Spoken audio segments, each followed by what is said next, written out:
اس آیت کریمہ سے متعلق آخری بات جو عربی زبان کے قاعدے سے متعلق ہے، جو ہم طلبہ کے لیے زیادہ مفید ہے، شیخ المفسرین امام طبری رحمہ اللہ نے اپنی تفسیر میں اور امام قرطبی رحمہ اللہ نے سورہ مریم کی ایک آیت کریمہ میں بتلاؤں گا آپ کو، اس آیت کریمہ کی تفسیر میں اس نقطے کو بہت مفصل لکھا ہے۔ آیت کریمہ کا آغاز آپ مصحف کھول کے دیکھیے، اور جو ہمارے مشاہدین ناظرین ہیں جو تفسیر کو سن رہے ہیں اور عربی زبان بحیثیت زبان سے انہیں دلچسپی ہے کہ قرآن کو جو عربی زبان میں ہے اس زبان میں وہ سیکھنا چاہتے ہیں، اس زبان میں جاننا چاہتے ہیں، ان کے لیے بڑی فائدے کی بات ہوگی جو امام طبری نے ہمیں فائدہ پہنچایا رحمہ اللہ۔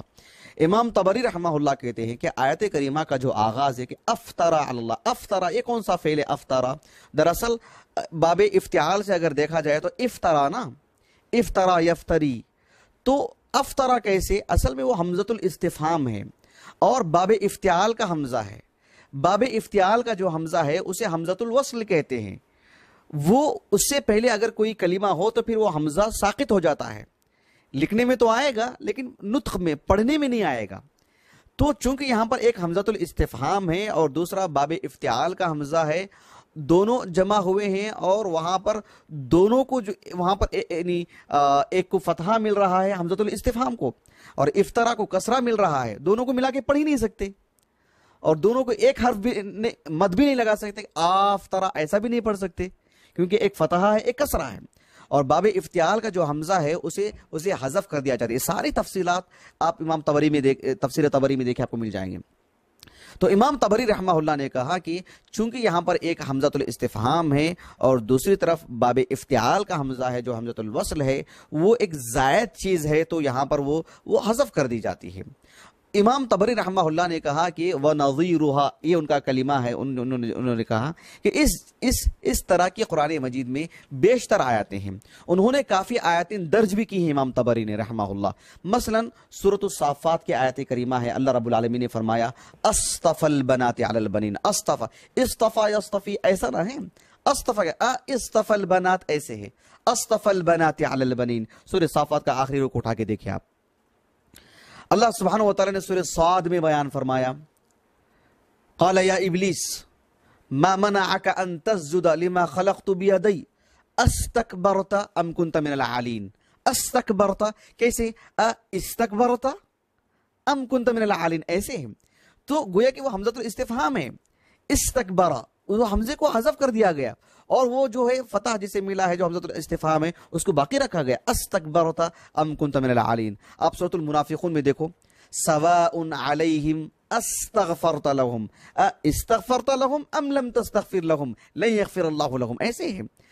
تو یہ ساری آیتیں بھی انہوں نے نقل کی ہیں امام طبری نے رحمہ اللہ۔ آپ دیکھو سورۃ مریم میں تفسیر قرطبی، علامہ قرطبی رحمہ اللہ کی تفسیر جو اطلع الغیب ام اتخذ عند الرحمن عہدا، اطلع الغیب ایسے ہے وہ۔